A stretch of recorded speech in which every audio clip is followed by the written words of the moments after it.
Muito bem, nosso podcast Conversa Séria aqui pelas rádios Cultura e Rural de Guarabira, também pelo nosso portal NE1. Um grande abraço a todo mundo, nosso bom dia. Estamos aqui com João Rafael de Aguiar e com Luan Pontes. Seu João, bom dia, bem-vindo aqui ao Conversa Séria. Bom dia, Fernando, bom dia, Dani, bom dia, Luan, nosso convidado especial de hoje. Dizer que é com alegria e satisfação que nós estamos aqui para gravar mais um podcast que vai ao ar todas as segundas-feiras, às 7 horas da manhã, tanto pela Rádio Cultura quanto pela Rádio Rural FM de Guarabira.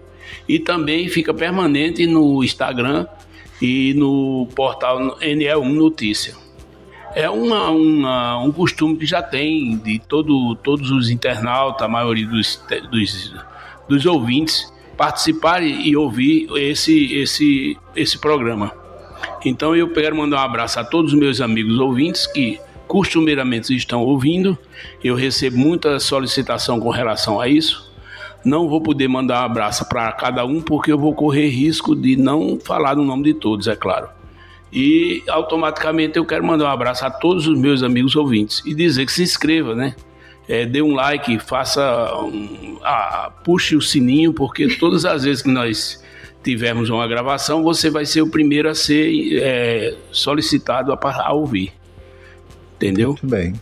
Dani, bom dia. Antes de fazer aqui, você me deu uma brecha aqui, uma porta para fazer uma primeira pergunta, mas eu quero o seu bom dia primeiro. Bom dia, Fernando Carvalho, bom dia, Luan Pontes, bom dia, empresário João Rafael, e bom dia você, telespectador, você ouvinte. Lembrando, como bem disse o empresário, você pode se inscrever, compartilhar e ativar o sininho para que seus amigos e as pessoas próximas a quem você deseja compartilhar todas as informações que nós falamos por aqui também tomem conhecimento de tudo que a gente fala, que são assuntos bem diversos dentro do nosso podcast, e toda semana você recebe as notificações.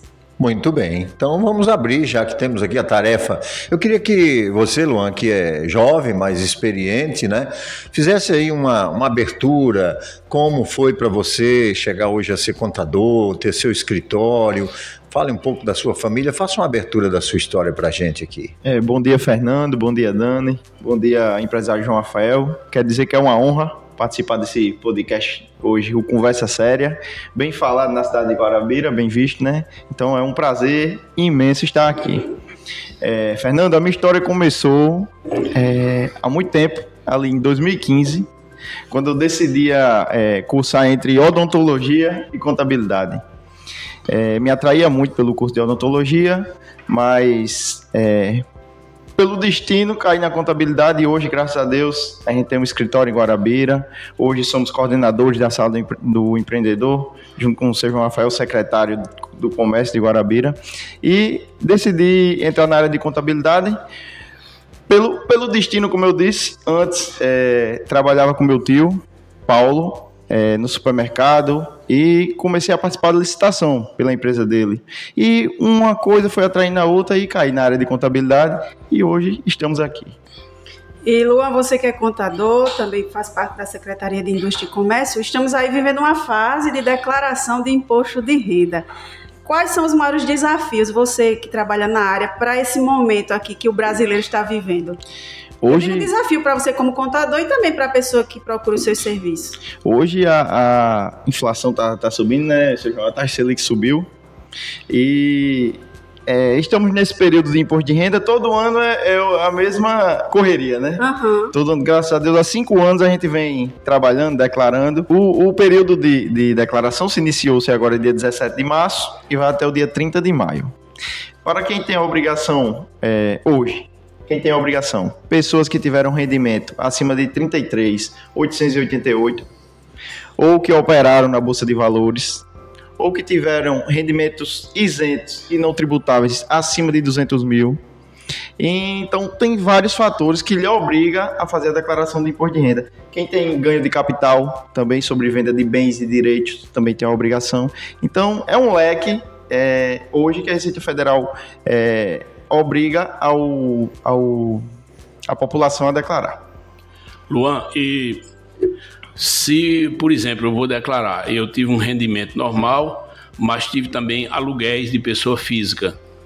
Aluguéis. Aluguéis tem a obrigação de declarar também. Isso. Assim como o ganho de capital sobre venda e os rendimentos isentos.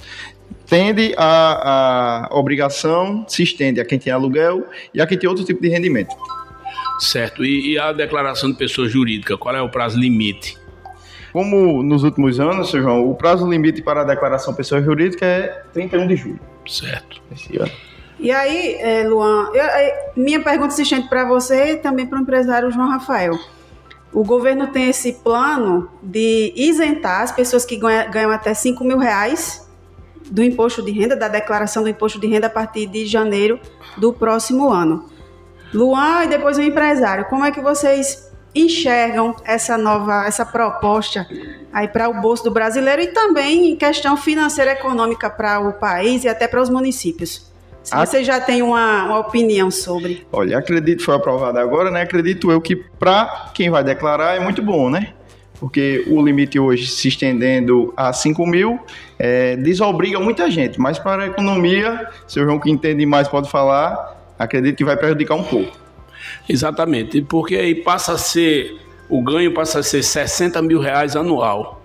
Se você teve um salário que rendeu até 60 mil anual a partir de janeiro do ano que vem, você fica isento de declarar, exceto se você tiver outras rendas.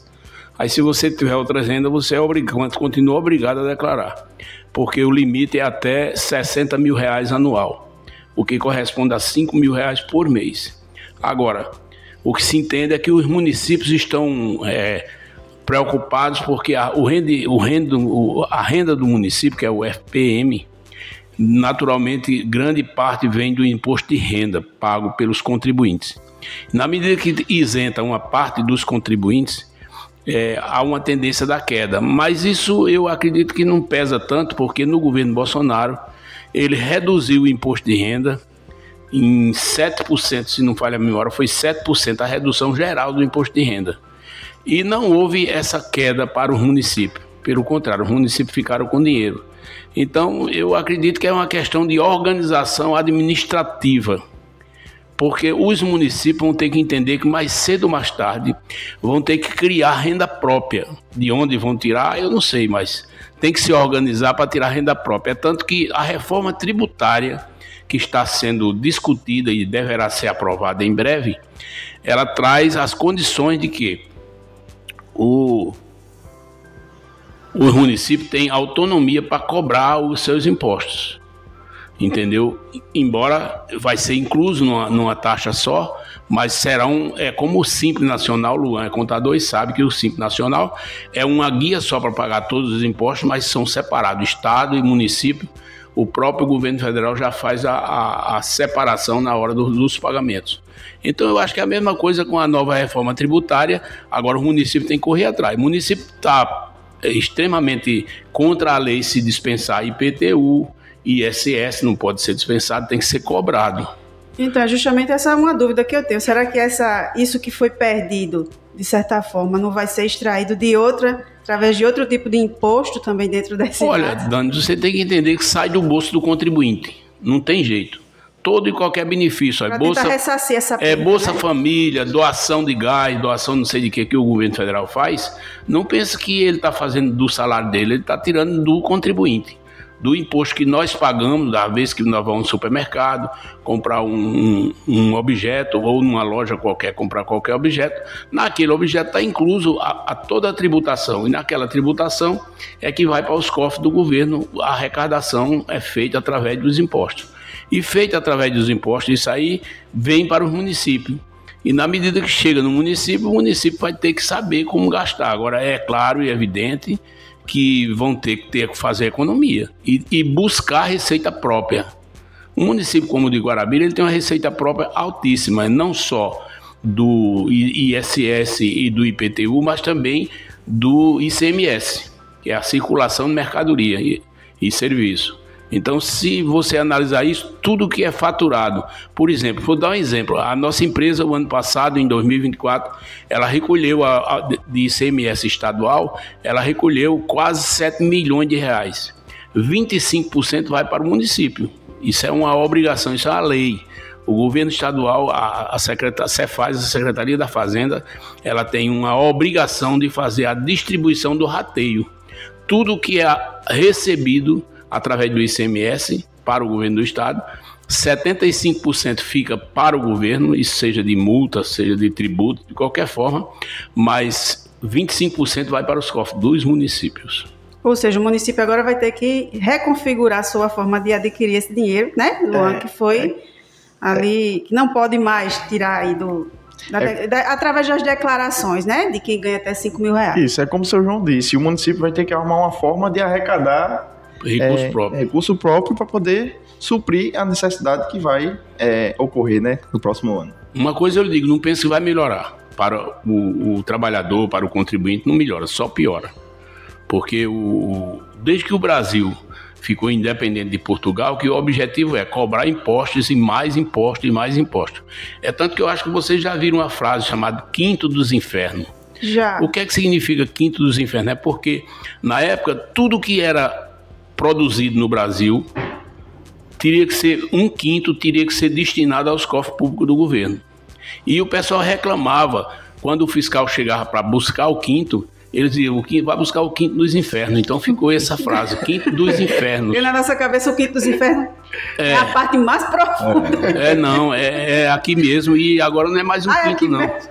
É aqui mesmo e agora não é mais um quinto, não. Já passou de um terço, já está chegando no décimo. A 42% e a tendência é aumentar.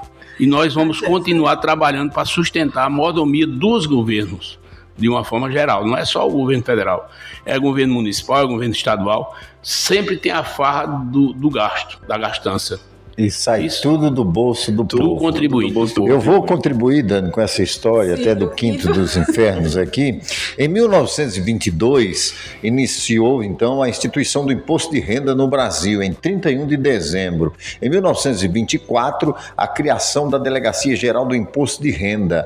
Né, fazendo aqui trazendo alguns dados. Em 1926, dedução para encargos de família passou a ser permitida no Brasil. Em 1932, foram estabelecidas normas para declaração, né, de espólio. Enfim, o imposto de renda, o nosso imposto tem história, viu, Dani? Só para corroborar aqui com essa fala e também acrescentar, o seu João é uma biblioteca, pois né? Trazer aqui o Quinto dos Infernos. Sério também é conhecimento. Mas eu quero fazer uma pergunta. Por exemplo, o cidadão comum que recebe aí seus 3 salários mínimos, precisa declarar imposto de renda? Queria que você trouxesse aí para o nosso povo. Hoje, o cidadão que recebe acima de 33.888, ele tem a obrigação de declarar. Isso então, anual. Isso. E aí, como fazê-lo? Onde buscar? Porque muitas pessoas têm dúvida ainda, apesar do imposto ter essa história que a gente narrou aqui, procurar um contador, fazer em casa pela internet, é mais seguro um contador, né? O que eu indico é procurar um contador, né? Hoje, existem várias formas de entregar o imposto de renda. Entrega pelo ECAC e pelo programa. Antes, no ano passado, ainda existia a questão do aplicativo Meu Imposto de Renda, mas esse ano o aplicativo foi descontinuado. Então, o que eu indico hoje é procurar um contador e fazer a declaração. Caso caia na malha, o contador é responsável. É isso, e a gente fica à disposição também. O meu escritório é lá no bairro das Nações, Pontos Assessoria Contábil, na Avenida Brasil, e se precisar me procurar, eu vou deixar o telefone, Dani, é 99863-8627. E aí, Luan, conte sobre o seu trabalho dentro da Secretaria de Indústria e Comércio. Como é trabalhar aí nessa secretaria, que é tão importante, né? De certa forma também casa muito bem com a área que você já atua. Isso. A gente, no ano passado, no ano 2024, fomos candidatos a vereador. Hoje sou suplente. Na cidade eu sou o primeiro suplente hoje. Depois de Marcelo, né? Marcelo está na secretaria, me tornei o primeiro suplente. E na oportunidade, Dona Leia me convidou, a prefeita, de trabalhar ao lado do seu João, Rafael, que é um posto de experiência, né? Eu digo que cada dia eu vou aprendendo mais com ele. Então foi uma oportunidade muito grande e a gente vem tentando melhorar cada dia mais a Secretaria de Comércio e Desenvolvimento para a cidade de Guarabira. Fala nos atendimentos que a sala do Empreender fez nesse trimestre, você sabe? Sei. No primeiro trimestre foram atendidos na sala do empreendedor mais de 900 microempreendedores, MEI. Lá na secretaria, na sala do empreendedor, nós damos assessoria à abertura, à baixa, a impressão do DAS, a entrega da declaração de faturamento. Então, a gente vê que a sala do empreendedor hoje, a de Guarabira, é uma das maiores do estado. Agora, Luan, dentro dessa questão aí de abrir uma empresa ou MEI ou coisa desse tipo, é mais difícil fechar, porque as pessoas têm preocupação no Brasil por essa questão de cobrança de impostos. Dificilmente uma empresa chega a 10 anos de sobrevivência, né? É mais difícil abrir, fechar. O que é que você pode aconselhar as pessoas? Hoje em dia, a média entre abertura e fechamento é de 5 anos. 5 anos? 5 anos. É muito pouco tempo, né? Para quem abre, quer trabalhar, você que é empresário, que se inicia, a média é de 5 anos. Costuma-se falar que se passar de 5 anos, a empresa ela sobrevive e vai dando lucro. Na parte de abertura, a abertura de um MEI é bem mais fácil. Você que é micro e quer se regularizar, quer se manter, quer começar a contribuir, quer crescer de verdade, eventualmente, abra o seu MEI, que a abertura é bem fácil, é tranquilo. O pagamento mensal do DAS, a depender, se for serviço, 5% e comércio é 6%. E você vai trabalhando e se regularizando, com certeza o comércio vai crescer. E o MEI, Luan, quem é inscrito no mês, ele pagando as suas taxas mensal, ele tem direito à Previdência Social? Tem. O MEI, pagando a guia mensal, que no caso é 5%, ele tem o direito a todos os benefícios do INSS, como auxílio maternidade, auxílio o acidente, né? E você fica cobertado sobre tudo, Sérgio. Ou seja, fica protegido, né? Fica protegido. Quem não tem uma condição de abrir uma micro, vai para o MEI, que vai para a formalidade, é isso, né, Léo? Vai para a formalidade. O MEI tem a permissão de emitir nota fiscal de serviço, tem a permissão de emitir a nota fiscal de produto. O MEI tem todas as certidões, então ela é uma empresa completa. Com faturamento até quando? O limite de faturamento hoje é até 81 mil anual. E aí, dentro do que você tem conhecimento, qual a porcentagem de empresas de MEIs que acabam sobrevivendo até esses 5 anos, em relação às que são abertas? Hoje, a taxa de MEI é maior. De aberturas. De abertura. E das que sobrevivem até no máximo 5 anos. As que sobrevivem, olha, se você falar em Guarabira, hoje em Guarabira tem mais de 3 mil MEI abertos. Olha só. Então, em Guarabira, o comércio que é pujante, o MEI ele passa dos 5 anos aqui em Guarabira. Muito bem, porque aí o empresário João Rafael poderia comentar com propriedade. Muitos comerciantes acabam não é nem acreditando no trabalho ali, na empresa que abre. Será que não seria ali falta de persistência em ver que aquilo ainda pode crescer além dos 5 anos? Olha, a maioria das empresas abertas aqui no estado da Paraíba... eu digo. Não, veja bem, a maioria das empresas abertas aqui na Paraíba, elas não são por convicção, vamos dizer assim. Ela abre porque ela viu, por exemplo, Luan abriu uma empresa, tem uma padaria ali na esquina e está dando certo, aí o cara diz, vou abrir uma aqui também. Só que o mercado não é assim. O mercado tem que ser um pouco planejado. E além do mais, você tem que ter a vocação para aquele tipo de mercado. Por isso que as empresas abertas no Brasil hoje, entre 10 empresas, somente 2 das 10 passa de 10 anos de idade. O resto morre no caminho. Infelizmente. Por quê? Porque foi mal planejado, foi mal escolhido. Você foi porque o vizinho está bem, aí você acha que vai estar bem também. E não é assim. Existe uma vocação para cada tipo de negócio e a pessoa tem que escolher a sua própria vocação. E também ter paciência, por isso que a gente promove sempre alguns cursos de empreender, porque a pessoa que não sabe empreender, ele não dá para o mercado, ele não dá para o comércio. Ele tem que ter a convicção de saber empreender. O que é saber empreender? É não gastar tudo o que ele recebe.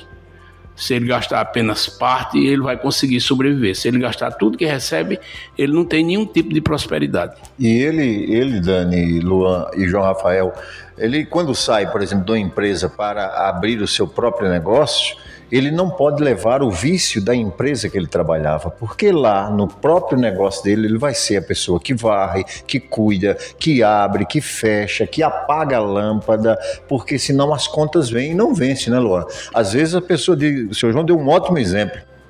Eu vou abrir agora e, enfim, vai dar certo. É um retorno imediato também, né? Por isso que ele falou ali sobre empreender. Empreender é conhecer todo o conjunto, né, da obra para dar certo e não desistir, como você disse, a sua pergunta foi excelente. Eu estava esperando já esse ano ficar rico, não é por aí, né, Luan? E às vezes muita gente nem quer pagar o preço de ter esse tempo de paciência.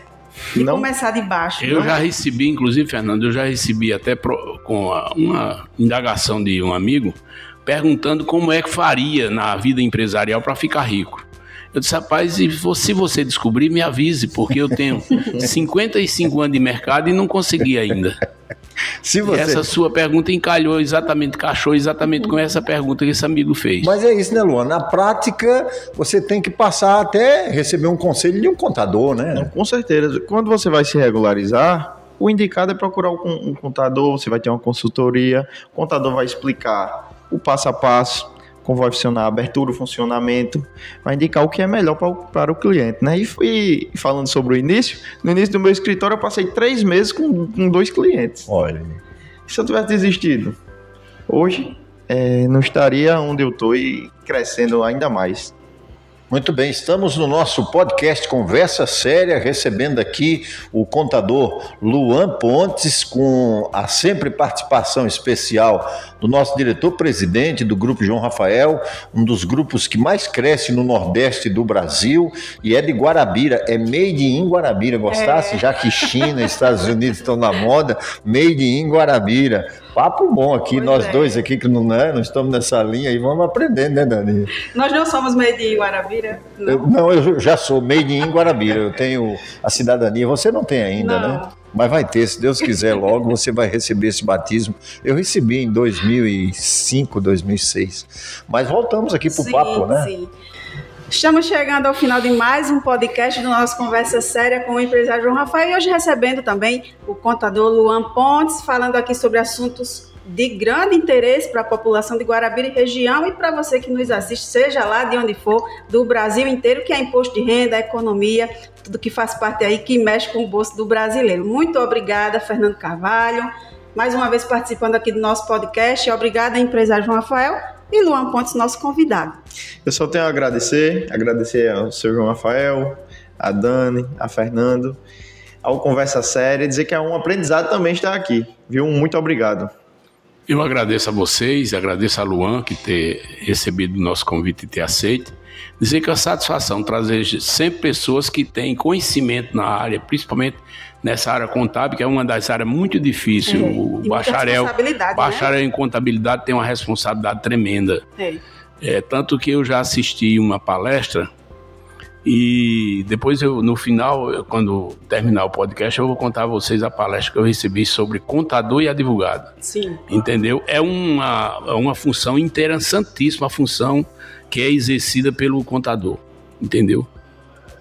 Fernando? Um abraço a vocês, aqui encerrando o nosso podcast dessa segunda-feira na Rádio Cultura e Rural de Guarabira. Um abraço a todos que acompanham, bom dia. Até a próxima edição, se Deus quiser. Tchau, tchau.